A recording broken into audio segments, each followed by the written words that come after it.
नमस्कार साथियों, एक बार फिर से आप सबका न्यू लाइट विद दीपक में बहुत बहुत स्वागत है। संविधान की क्लास का ये दूसरा दिन है। आज हम लोग देखेंगे कि भारत का जो संविधान है वो कैसे बना, संविधान को किसने बनाया। संविधान सभा ने बनाया, तो संविधान सभा का गठन कैसे हुआ, कितने लोग थे इसमें, और ये संविधान कब बन करके तैयार हुआ और कब लागू हुआ। तो इतना कुछ हम इस वीडियो में देखेंगे। तो आप वीडियो को स्किप मत करिएगा, हो सके तो नोट भी करिएगा और बड़े ध्यान से सुनिएगा और देखिएगा, पूरी बात आपको समझ में आ जाएगी। बात उन दिनों की है जब भारत आज़ाद नहीं हुआ था। भारत आज़ाद 15 अगस्त 1947 को हुआ, आप जानते हैं। उसके पहले ही ऐसा माहौल बन गया था कि अंग्रेजों को भारत से अब जाना पड़ेगा। अमेरिका और चीन ने भी दबाव डाला था अंग्रेजों के ऊपर कि आप भारत को आज़ाद कर दीजिए, मतलब भारत को छोड़ दीजिए। तो ये तय हो गया था कि अब कुछ समय के बाद अंग्रेज भारत से चले जाएंगे। लेकिन उसके पहले ही संविधान निर्माण की प्रक्रिया शुरू हो गई थी। तो संविधान का जो निर्माण है वो संविधान सभा ने किया। संविधान सभा ने निर्माण किया। तो जो संविधान सभा है वो भारत में कैसे बनी, तो अगर हम विश्व लेवल की बात करें तो संविधान सभा का ख्याल सबसे पहले इंग्लैंड में समतावादी की सरकार में आया था और हेनरी मैन इसके प्रवर्तक थे। लेकिन इसको व्यवहारिक रूप में लागू किया अमेरिका और फ्रांस में, यानी अमेरिका और फ्रांस का संविधान सबसे पहले संविधान सभा ने बनाया। तो ये आपको ध्यान में रखना है। भारत में 1922 में सबसे पहले महात्मा गांधी ने ये कहा कि भारत का जो संविधान होगा उसे भारत के लोग ही बनाएंगे, यानी भारतीयों की इच्छा अनुसार ही भारत का संविधान बनेगा। ऐसा 1922 में गांधी जी ने कहा। उसके बाद जवाहरलाल नेहरू ने भी, कांग्रेस के और लोगों ने भी ये मतलब बात रखी सरकार के सामने कि भारत का जो संविधान होगा वो भारत के लोगों की इच्छा अनुसार ही होना चाहिए, न कि आपकी इच्छा के अनुसार। तो ये बात चलती रही, लोग उठाते रहे। उसके बाद समय आता है 1940 और यहां पर एक प्रस्ताव पास किया गया था अंग्रेजों द्वारा, जिसे अगस्त प्रस्ताव कहते हैं। 1940 में आया था। तो सबसे पहले अंग्रेजों ने भारतीयों की मांगों को स्वीकार किया और ये माना कि हाँ, भारत का जो संविधान होगा वो भारतीयों की इच्छा अनुसार ही होगा और संविधान सभा बनेगी और वही संविधान सभा संविधान का निर्माण करेगी। तो संविधान सभा को सबसे पहले 1940 में अगस्त प्रस्ताव में अंग्रेजों ने स्वीकार किया। लेकिन इनके स्वीकार्यता को भारतीयों ने स्वीकार नहीं किया, भारतीयों ने अनुमति नहीं दिया। उसका कारण ये था कि इन्होंने एक बात कही कि संविधान सभा में मुख्य रूप से भारतीय होंगे। तो इसका मतलब भारतीयों ने यह समझा कि मुख्य रूप से भारतीय होंगे, इसका मतलब और लोग अंग्रेज रहेंगे। तो हम ऐसा संविधान नहीं चाहते जिसमें अंग्रेज रहें, हम ऐसा संविधान चाहते हैं जिसमें टोटली भारतीय हो। तो अगस्त प्रस्ताव को खारिज कर दिया गया। उसके 2 साल के बाद 1942 में क्रिप्स प्रस्ताव आया, यानी क्रिप्स मिशन बोलते हैं। सर स्टेफोर्ड क्रिप्स इस क्रिप्स मिशन के अध्यक्ष थे। तो इस क्रिप्स मिशन ने भी यह स्वीकार किया कि हाँ, संविधान का निर्माण करने के लिए संविधान सभा गठित की जानी चाहिए। लेकिन यह संविधान सभा कब गठित होगी, जब दूसरा विश्व युद्ध समाप्त हो जाएगा, क्योंकि उस समय द्वितीय विश्व युद्ध चल रहा था। तो कहा कि जब दूसरा विश्व युद्ध समाप्त हो जाएगा तब संविधान सभा का गठन होगा। लेकिन भारतीयों ने कहा नहीं, युद्ध का हम इंतजार क्यों करें समाप्ति का, इसके पहले ही संविधान सभा का गठन होना चाहिए। तो अगस्त प्रस्ताव भी खारिज कर दिया गया, क्रिप्स मिशन भी खारिज कर दिया गया। उसके बाद समय आता है 1946 और 1946 में कैबिनेट मिशन का गठन किया गया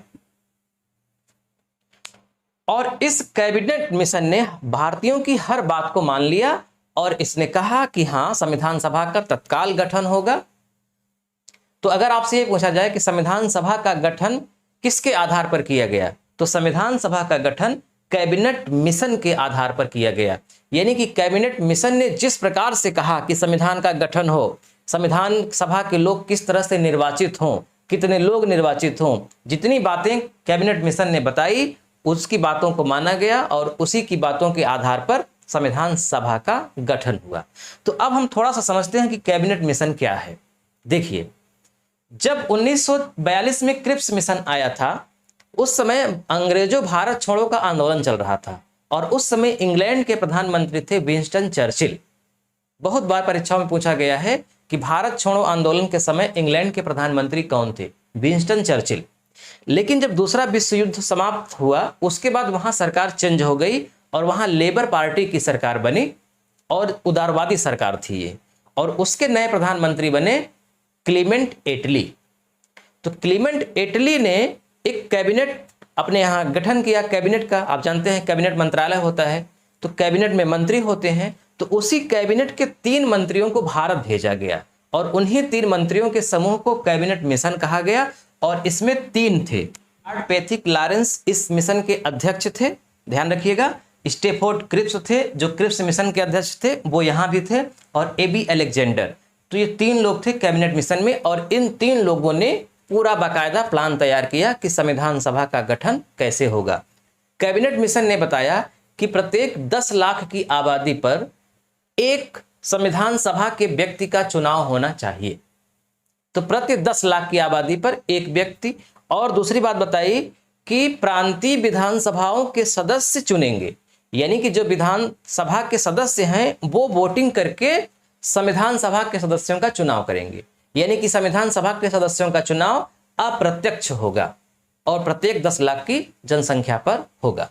तो अब हम देखते हैं कि संविधान सभा क्या है। देखिए 1946 में जिस समय संविधान सभा का निर्वाचन हो रहा था उस समय भारत की जनसंख्या थी 40 करोड़। 40 करोड़ की जनसंख्या थी भारत की।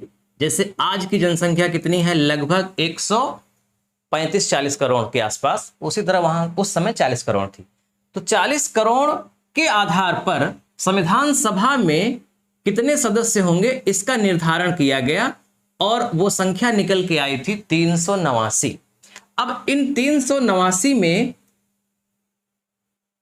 3 आधार पर डिवाइडेशन किया गया। मतलब देखिए प्रांतों से चुने जाने थे 389 लोग।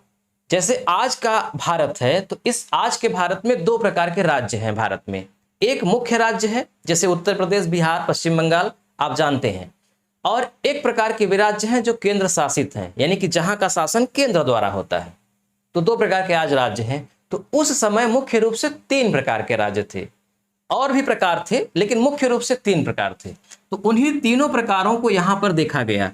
तो एक पहला जो प्रकार है उसे हम बोलते हैं ब्रिटिश राज्य या ब्रिटिश प्रांत, यानी कि ऐसे राज्य जहां का शासन पूरी तरह से अंग्रेजों के हाथ में था, वहां का शासन भारतीयों के हाथ में नहीं था, उसे ब्रिटिश प्रांत कहा गया। और एक था कमिश्नरी प्रांत, जैसे आज केंद्र शासित प्रदेश है ना, उसी तरह का प्रदेश कमिश्नरी प्रांत होता था। और एक तीसरे प्रकार के जो राज्य थे उन्हें बोला जाता था कि देसी राज्य या देसी रियासतें। आप लोगों ने नाम सुना होगा। तो देसी रियासतें यानी कि जहां के राज्य के मालिक यानी कि राजा भारतीय लोग थे। तो ये 3 प्रकार के राज्य थे। तो इन 389 में 292 लोग ब्रिटिश प्रांत के चुने जाने थे, यानी कि 292 लोग ब्रिटिश राज्य से लेने थे और 4 लोग कमिश्नरी प्रांत से और 93 लोग देसी रियासतों से। तो तीनों जोड़ देंगे तो 389 हो जाएगा। अब मैं आपको थोड़ा सा बता दूं कि 4 चीफ कमिश्नरी प्रांत कौन कौन थे। तो एक प्रांत था कुर्ग जो कि वर्तमान कर्नाटक में है। दूसरा प्रांत था दिल्ली, अब दिल्ली आप समझते ही हैं जो आज देश की राजधानी है। और तीसरा प्रांत था अजमेर मेरवाड़ा, ये दोनों एक ही प्रांत के हिस्से थे। और चौथा प्रांत था बलूचिस्तान। तो बलूचिस्तान अब इस समय भारत में नहीं है, इस समय बलूचिस्तान पाकिस्तान में चला गया है। तो ये 3 भारतीय राज्य थे और एक पाकिस्तानी, हालांकि उस समय सभी भारतीय राज्य थे। तो ये 4 चीफ कमिश्नरी प्रांत थे और हर प्रांत से एक एक व्यक्ति को लिया गया था।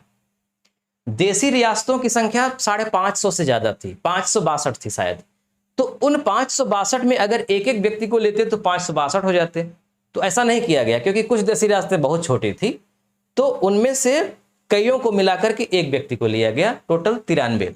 तो पूरे 389 सदस्य निर्वाचित नहीं किए गए थे, 292 + 4 यानी कि 296 लोग निर्वाचित किए गए थे अप्रत्यक्ष रूप से प्रांतीय विधानसभाओं द्वारा, जबकि 93 लोग मनोनीत किए गए थे, यानी इन 93 लोगों का चुनाव नहीं हुआ था, मनोनयन किया गया था। जो राजा या जो व्यक्ति वहां के सबसे ज्यादा प्रभावशाली थे, विद्वान थे, पढ़े लिखे थे, विधि की नॉलेज रखते थे, उन्हें संविधान सभा में लिया गया। तो इनका चुनाव नहीं हुआ, बल्कि इनका चुनाव हुआ। अगर हम वर्ग के आधार पर बात करेंगे तो संविधान सभा में 213 लोग थे सामान्य जनरल कैटेगरी के, 79 लोग थे मुस्लिम, 4 सिख थे, 15 महिला थी। महिलाओं की संख्या संविधान सभा में कितनी थी? टोटल 15। हालांकि 15 ने एक साथ कभी भाग नहीं लिया। पहली संविधान सभा की जब बैठक हुई तो शायद 9 महिलाओं ने भाग लिया था, और जब अंतिम बैठक हुई थी तो वहां 8 महिलाओं ने भाग लिया था, साइन किया था, लेकिन टोटल संख्या 15 थी। एससी की संख्या थी 26 और एसटी की संख्या थी 33, यानी अनुसूचित जाति थे 26, अनुसूचित जनजातियां थी 33। इन 15 महिलाओं में एक महिला मुस्लिम थी, बेगम अय्यास रसूल उनका नाम था। अब हम देखते हैं कि जब चुनाव कराया गया, ब्रिटिश प्रांतों का चुनाव कराया गया था, तो उसमें किस पार्टी के लोग जीते थे और उनका प्रतिनिधित्व किस प्रकार से था। देखिए, जब चुनाव कराया गया तो चुनाव का परिणाम ये आया कि कांग्रेस पार्टी के 208 लोग जीते, मुस्लिम लीग के 73 लोग जीते, कृषक प्रजा पार्टी का एक व्यक्ति, यूनियनिस्ट पार्टी का एक, यूनियनिस्ट के नाम से और पार्टियां थी, यूनियनिस्ट मुस्लिम पार्टी थी एक, और यूनियनिस्ट अनुसूचित शेड्यूल पार्टी थी, तो उसके भी एक मेंबर थे। निर्दलीय के 8 लोग थे, अनुसूचित जाति संघ का एक, सिख का एक और साम्यवादी का एक। अभी आपने देखा कि सिख के 4 लोग थे, तो सिख धर्म के 4 व्यक्ति थे, लेकिन यहां सिख एक पार्टी थी और ये गैर कांग्रेसी पार्टी थी, तो यहां से सिर्फ एक व्यक्ति आया था, साम्यवादी का एक व्यक्ति आया था। पीएच मोदी पारसी समुदाय का प्रतिनिधित्व किए थे। तो इस प्रकार आपने ये देखा, महसूस किया अभी कि जो संविधान सभा थी वह एक दलीय निकाय नहीं थी, बल्कि बहुदलीय निकाय थी, यानी इसमें बहुत दलों के लोग शामिल थे, और भारत में जितने भी समुदाय थे उस समय लगभग हर समुदाय के लोग इसमें शामिल थे। संविधान सभा का जो भी निर्णय लिया गया, आगे अभी आपको बताएंगे, उसमें सभी निर्णय सर्वसम्मति से लिए गए। वोटिंग नहीं कराई गई कि कोई मैटर हम लाएं तो उसमें वोटिंग करिए, जिसकी संख्या ज्यादा हो जाएगी उसको हाँ कर दिया जाएगा, ऐसा नहीं, सर्वसम्मत से, यानी सभी को मानना पड़ा कि हाँ ये जो काम हो रहा है वो ठीक हो रहा है। जिस भी अनुसूची पर, जिस भी अनुच्छेद पर बहस हुई, वो जब पास हुआ सर्वसम्मति से पास हुआ। देखिए, संविधान सभा की पहली बैठक 9 दिसंबर 1946 को कॉन्स्टिट्यूशनल हॉल में हुई, जिसका आज वर्तमान नाम संसद है, यानी कि दिल्ली में हुई, संसद में हुई, उस समय उसका नाम कॉन्स्टिट्यूशनल हॉल था। तो 9 दिसंबर 1946 को इसकी पहली बैठक हुई। इस बैठक में केवल 207 लोग शामिल हुए थे। अब आप सोच रहे होंगे कि संविधान सभा में थे 389, लेकिन शामिल हुए पहली बैठक में 207, तो उसका रीजन क्या है, इतने कम क्यों? तो इतने कम इसलिए क्योंकि मुस्लिम लीग इसमें शामिल नहीं हुई थी। मुस्लिम लीग ने बहिष्कार किया था संविधान सभा का। उसको ये लगता था कि हमारे पार्टी के बहुत कम लोग जीते हैं, इसलिए हम लोगों की कोई भी बात नहीं सुनी जाएगी और हम लोगों के हितों के लिए कुछ भी संविधान में नहीं किया जाएगा, इसलिए हम इस संविधान सभा को नहीं मानते। और पहली बैठक में मुस्लिम लीग ने बहिष्कार कर दिया, तो 73 लोग जो मुस्लिम लीग थे वो शामिल नहीं हुए थे। दूसरी बात, जो देसी रियासतें थी, तो रियासतों के भी बहुत सारे लोग शामिल नहीं हुए थे। कारण ये था कि उस समय तक देसी रियासतों को ये भी नहीं पता था कि जब पाकिस्तान बन रहा है और भारत है तो हम किस में जाएंगे, हम पाकिस्तान में जाएंगे या भारत में जाएंगे, या हमारा क्या होगा। बड़ा असमंजस की स्थिति में थे, इसलिए वो भी शामिल नहीं हुए थे, लेकिन वो बहिष्कार नहीं किए थे। बहिष्कार मुस्लिम लीग ने किया था, तो इस प्रकार 207 लोग उसमें शामिल हुए थे। और इस बैठक की जो अध्यक्षता किया वो डॉक्टर सच्चिदानंद सिन्हा ने किया।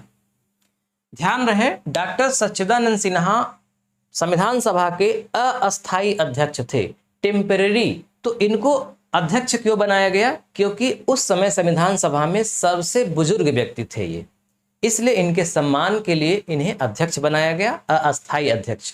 तो पहली बैठक की अध्यक्षता डॉक्टर सच्चिदानंद सिन्हा ने की।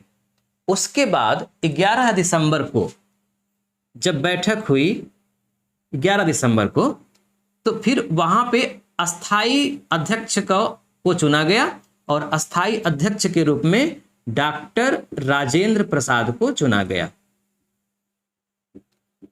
तो 11 दिसंबर से लेकर के जितनी बैठकें हुई, जब तक संविधान नहीं बना तब तक की अध्यक्षता डॉक्टर राजेंद्र प्रसाद ने की। केवल पहली बैठक की अध्यक्षता सच्चिदानंद सिन्हा ने की। तो संविधान सभा की कुल कितनी बैठकें हुई? तो संविधान सभा की कुल बैठकें हुई थी 12। ठीक है, टोटल 12 बैठकें हुई थी। तो इस 12 को आप ऐसे याद रखिए, 11 + 1, 11 बैठकों में संविधान का निर्माण हुआ और अंतिम बैठक 24 जनवरी को हुई, 24 जनवरी 1950 को। तो 24 जनवरी 1950 को अंतिम बैठक जब हुई, तो उस समय संविधान सभा के जितने भी लोग थे उपस्थित, सभी ने संविधान पर हस्ताक्षर किया। तो उसको अंतिम बैठक माना जाता है और उसी दिन राजेंद्र प्रसाद को अंतरिम राष्ट्रपति बनाया गया। तो 12 बैठकें हुई। देखिए, जब डॉक्टर राजेंद्र प्रसाद को संविधान सभा का अध्यक्ष बनाया गया, ठीक उसी समय में BN राव को संविधान सभा का संवैधानिक सलाहकार बनाया गया। ध्यान रहे, BN राव संविधान सभा के सदस्य नहीं थे। डॉक्टर भीमराव अंबेडकर अभी प्रारूप समिति के जब अध्यक्ष बनेंगे तो वो संविधान सभा के सदस्य थे, लेकिन BN राव संविधान सभा के सदस्य नहीं थे। देखिए, संविधान सभा का जब निर्माण हो गया तो संविधान सभा ने कार्य करना शुरू किया। तो संविधान सभा की कार्यवाही शुरू होती है उद्देश्य प्रस्ताव से, और उद्देश्य प्रस्ताव लाया गया 13 दिसंबर 1946 में। कौन लाए? जवाहरलाल नेहरू। जवाहरलाल नेहरू। उद्देश्य प्रस्ताव बहुत महत्वपूर्ण प्रस्ताव है। आज की जो प्रस्तावना है, यानी कि संविधान जब शुरुआत होती है तो उसकी पहली प्रस्तावना है, उसमें लिखा गया है कि भारत किस प्रकार का होगा, संपूर्ण प्रभुता संपन्न गणराज्य होगा, धर्मनिरपेक्ष होगा, है ना। तो ये सब बातें जो प्रस्तावना में लिखी गई हैं, उसका आधार उद्देश्य प्रस्ताव है। उद्देश्य प्रस्ताव से ही लिया गया है और इस उद्देश्य प्रस्ताव को जवाहरलाल नेहरू ने 13 दिसंबर 1946 को प्रस्तुत किया। लेकिन जब प्रस्तुत किया तो इस पर मोहर नहीं लगी, यानी इससे पास नहीं किया गया। कारण ये था कि उस समय मुस्लिम लीग इसमें शामिल नहीं थी। तो खुद डॉक्टर भीमराव अंबेडकर ने और बहुत सारे लोगों ने कहा कि जब तक मुस्लिम लीग इसमें शामिल नहीं हो जाती तब तक हम कोई कार्यवाही शुरू नहीं करेंगे। इसलिए इसमें थोड़ा सा विलंब हुआ और 22 जनवरी कुछ ही दिनों बाद उद्देश्य प्रस्ताव पास हो गया। उद्देश्य प्रस्ताव आधुनिक प्रस्तावना का आधार है। इतनी बात समझ में आ गई। अब आगे बढ़ते हैं। अब नेक्स्ट आता है ड्राफ्ट, यानी कि प्रारूप। 1947 में BN राव, जो भारतीय संविधान सभा के संवैधानिक सलाहकार थे, वो एक प्रारूप तैयार किए, यानी कि संविधान का निर्माण कैसे होगा इसका पूरा प्रारूप तैयार किया, जिसे ड्राफ्ट कहते हैं। और ये लाया गया और इस ड्राफ्ट पर विचार करने के लिए, इस ड्राफ्ट की समीक्षा करने के लिए 29 अगस्त 1947 को प्रारूप समिति का गठन किया गया। ध्यान रखिएगा, प्रारूप समिति यानी कि ड्राफ्टिंग कमेटी। इसका एक और नाम है पांडुलेखन समिति। तो प्रारूप समिति, ड्राफ्टिंग कमेटी या पांडुलेखन समिति, तीनों एक ही नाम है। तो अब ध्यान रहे कि प्रारूप कौन तैयार किया संविधान का? BN राव ने। इस प्रारूप की समीक्षा करने के लिए, इस प्रारूप को सही या गलत साबित करने के लिए इस प्रारूप पर बहस करने के लिए प्रारूप समिति का गठन हुआ और इस प्रारूप समिति का गठन हुआ 29 अगस्त 1947 को और इस प्रारूप समिति के अध्यक्ष थे डॉक्टर भीमराव अंबेडकर। और इसी प्रारूप समिति ने संविधान का निर्माण किया, यानी कि प्रारूप समिति में जितनी भी बातें लिखी गई थी उसी पर बहस हुआ, उसी पर संशोधन हुआ, उसी पर बैठकें हुई। कुल 114 दिन इस पर बहस चली और अंत में 26 नवंबर 1949 को जब संविधान अंगीकार किया गया तो पारित किया गया। इस प्रारूप समिति में कुल 7 सदस्य थे, अंबेडकर सहित 7 सदस्य थे। तो अब हम थोड़ा सा प्रारूप समिति के बारे में समझते हैं, फिर आगे बढ़ते हैं। प्रारूप समिति के अध्यक्ष डॉक्टर भीमराव अंबेडकर और 6 और एन गोपालास्वामी, के एम मुंशी, अल्लादी कृष्णस्वामी अय्यर, सैयद मोहम्मद सादुल्लाह, एन माधवराव और टी कृष्णमाचारी। इन 7 सदस्यों में एक मुस्लिम सदस्य थे, सैयद मोहम्मद सादुल्लाह। ठीक है। अब देखिए, इस प्रारूप समिति ने जो प्रारूप संविधान सभा के सामने रखा उस पर 3 वाचन हुआ और पूरी संविधान 3 वाचन में निर्मित हो गई। तो वो 3 वाचन कौन कौन से था, कब से कब तक चला, इसको देखा जाए।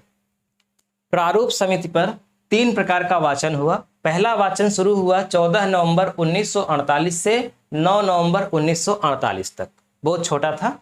उसके बाद जो सेकंड वाचन शुरू हुआ, वाचन का मतलब बहस, कि हम इसमें से क्या चीज लेंगे, क्या हटाएंगे, क्या गलत है तो कितना संशोधन करेंगे। दूसरा वाचन 15 नवंबर 1948 से 17 अक्टूबर 1949 तक चला। ये सबसे बड़ा वाचन था। इसमें कुल 7635 संशोधन रखे गए थे, जिसमें से 2437 संशोधनों को पास किया गया था। और ये जो वाचन है, इसमें कुल जो बैठकें हुई थी वो 7वीं बैठक से लेकर के 10वीं बैठक तक हुई थी, यानी कि 7, 8, 9 और 10, 4 बैठकें यहां पर की गई थी। तीसरा जो वाचन है 14 नवंबर 1949 से 26 नवंबर 1949 तक चला और 26 नवंबर 1949 को हमारा संविधान पूरी तरह से बन करके तैयार हो गया, यानी कि तीसरे वाचन में। तो यहां तक में पूरे संविधान को बनने में 2 वर्ष 11 माह और 18 दिन का समय लगा। ठीक है। और इस पर कुल प्रारूप पर कुल 114 दिन तक बहस हुई। देखिए, 2 तिथियां हमने लिखा है, 26 नवंबर 1949, 26 जनवरी 1950। 26 नवंबर 1949 को संविधान बनकर तैयार हो गया। तो इस दिन संविधान का एडॉप्शन हुआ, यानी कि ग्रहण किया गया, एडॉप्ट किया गया, और 26 जनवरी 1950 को लागू किया गया। यहां पर कुल 16 अनुच्छेदों को लागू किया गया था, शेष अनुच्छेदों को लागू नहीं किया गया था। यहां पर शेष सभी अनुच्छेदों को लागू कर दिया गया। तो देखिए, संविधान का एक अनुच्छेद है 393, एक अनुच्छेद है 394 और अंतिम अनुच्छेद है 395। तो 393 में लिखा गया है कि संविधान का नाम क्या होगा, संविधान का शीर्षक क्या होगा। तो वहां पे लिखा गया है भारत का संविधान, अंग्रेजी में द कॉन्स्टिट्यूशन ऑफ इंडिया। ये भारत के संविधान का शीर्षक है जो अनुच्छेद 393 के तहत वर्णित है। 394 में ये कहा गया है कि 26 नवंबर 1949 को 16 अनुच्छेद लागू होंगे, कुछ महत्वपूर्ण अनुच्छेद लागू होंगे, बाकी के अनुच्छेद लागू नहीं होंगे। और फिर 394 में ही ये बात कही गई है कि 26 जनवरी 1950 को शेष बचे हुए सभी अनुच्छेद लागू हो जाएंगे। अब देखिए, 26 जनवरी 1950 को क्यों लिया गया, यहीं पे इसे लागू कर दिया गया होता। तो उसका कारण यह है कि 1929 में ही लाहौर में एक अधिवेशन हुआ था और उस अधिवेशन में ये बात स्वीकार की गई थी कि भारत का स्वतंत्रता दिवस 26 जनवरी को मनाया जाएगा। और 1930 से ही प्रतिवर्ष 26 जनवरी को भारत का स्वतंत्रता दिवस मनाया जाने लगा था। लेकिन भारत आज़ाद हो गया 15 अगस्त को, तो अब स्वतंत्रता दिवस 15 अगस्त को मनाया जाने लगा। तो जो 26 जनवरी की तारीख थी, अब ऑटोमेटिक उसका महत्व खत्म हो गया।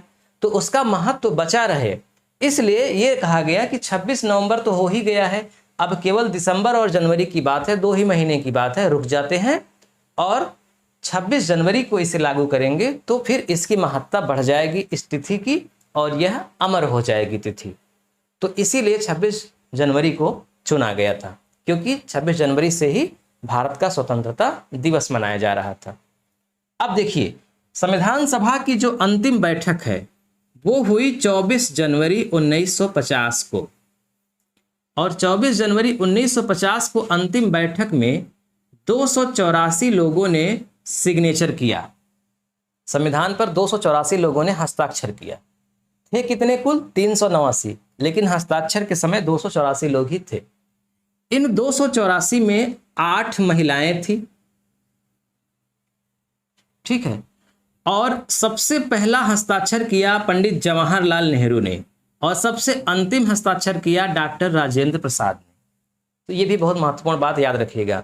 और एक बात ध्यान रखिएगा कि संविधान सभा में BN राव संविधान सभा के सदस्य नहीं थे, महात्मा गांधी संविधान सभा के सदस्य नहीं थे और मोहम्मद अली जिन्ना भी संविधान सभा के सदस्य नहीं थे। तो ये 3 महत्वपूर्ण व्यक्ति संविधान सभा के सदस्य नहीं थे। 24 जनवरी को ही भारत का प्रथम राष्ट्रपति डॉक्टर राजेंद्र प्रसाद को चुन लिया गया। अब समझिए, अभी वर्तमान में राष्ट्रपति का चुनाव कैसे होता है? तो राष्ट्रपति के चुनाव में विधानसभा के सदस्य वोटिंग करते हैं, लोकसभा के सदस्य वोटिंग करते हैं, अप्रत्यक्ष चुनाव होता है। तो उस समय तो लोकसभा थी नहीं, तो कैसे चुनाव हो गया? तो देखिए, जो ये संविधान सभा है, ये संविधान सभा 2 तरह से कार्य करती थी। संविधान सभा जब संविधान का निर्माण करती थी तो इसके अध्यक्ष होते थे डॉक्टर राजेंद्र प्रसाद, लेकिन यही संविधान सभा 1947 से ही संसद का कार्य करने लगी थी, और जब ये संसद का कार्य करती थी तो GV मावलंकर इसके अध्यक्ष होते थे। गणेश वासुदेव मावलंकर इसके अध्यक्ष होते थे, यानी कि संसद के अध्यक्ष होते थे। अब समझिए कि 15 अगस्त 1947 को भारत जब आजाद हुआ, तब से लेकर के 26 जनवरी 1950 तक, क्योंकि जब आजाद हो गया तो इसका मतलब सत्ता का हस्तांतरण हो गया, लेकिन अभी संविधान बना नहीं है। संविधान लागू हुआ 26 जनवरी 1950 को, तो इसके बीच में भारत का प्रशासन कैसे चला, कैसे काम होता था? तो देखिए, 1935 का एक अधिनियम है, 1935 भारत शासन अधिनियम है। इस अधिनियम की सबसे ज्यादा बातें भारत के संविधान में ली गई हैं। भारत के संविधान में अभी हम आपको आगे बताएंगे कि दुनिया के बहुत देशों की बातें संविधान में ली गई हैं। कौन कौन सी बातें ली गई हैं आपको आगे मिलेगा, लेकिन अभी आप ध्यान में रखिए कि 1935 का शासन अधिनियम की बातें सबसे ज्यादा ली गई हैं। तो 1935 का जो शासन अधिनियम था, उसी के आधार पर 15 अगस्त 1947 से 26 जनवरी 1950 के बीच में शासन व्यवस्था चली। बाद में जब संविधान बन गया तो फिर संविधान की बातें 26 जनवरी 1950 से लागू हो गई। तो आज बस इतना ही। आज हम लोगों ने समझा कि संविधान सभा का गठन कैसे हुआ और संविधान सभा ने किस प्रकार से संविधान का निर्माण किया, संविधान कब लागू हुआ। अब आपको नेक्स्ट पार्ट में, यानी कि अगले दिन, आपको बताएंगे डॉक्टर भीमराव अंबेडकर की इसमें क्या भूमिका रही है और फिर इस संविधान सभा में कितनी प्रकार की और कमेटियां गठित हुई, क्योंकि हमने उद्देश्य प्रस्ताव की चर्चा किया, प्रारूप समिति की चर्चा किया, जबकि इसमें और बहुत सारी समितियां थी, तो हम उसको अलग से बताएंगे। तो जब उसको भी आप समझ जाएंगे तो ये पूरा संविधान सभा आपका क्लियर हो जाएगा। वीडियो कैसा लगा कमेंट करके जरूर बताइएगा। मिलते हैं नेक्स्ट वीडियो में। नमस्कार।